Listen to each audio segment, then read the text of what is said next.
what happens, I believe, is you end up relegating and negating the mystical. You end up, in fact, if you, I suppose, replace the state as the apex of our hierarchies of meaning, then you can start to replace all of our values. One by one, you can start to remove ideas that are sort of sacred, ordinary, presumed, with new ideas. And this state of bewilderment that I mentioned at the beginning is beneficial, I suppose, to power.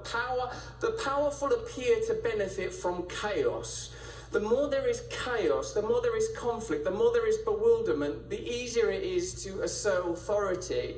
And I suppose the clearest example we got of this, or a clear example, was during the pandemic period, where the convergence of interest included, well, one would have to argue, pharmaceutical companies appeared to benefit, it would seem, superficially. Yes, superficially. As measured by share price, I think that's fair. Governments appeared to benefit from the ability to regulate. It seemed that there was an opportunity to denigrate and marginalise and condemn people. So I suppose that's an example of how crises and chaos benefits powerful interests. And I suppose that if you have that kind of polarity, a kind of tension where crisis is beneficial to the most powerful interests in the world, it's likely that you will see a perpetuation of crisis, endless crisis.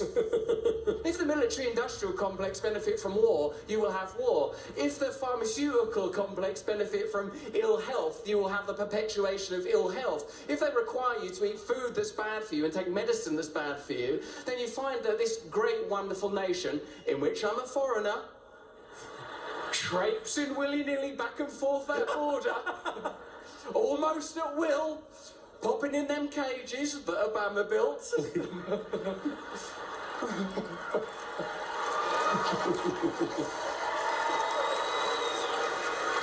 Then I suppose that what you have instead of this wonderful nation, even though, you know, of course I'm still somewhat agitated by your victory in the Revolutionary War, instead of the greatest nation in the world, you have a kind of conveyor belt where we're sort of turned into larvae with parasitic tubes attached to us, one end being pumped full of sugar and seed oil, the other end being pumped full of needless pharmaceuticals.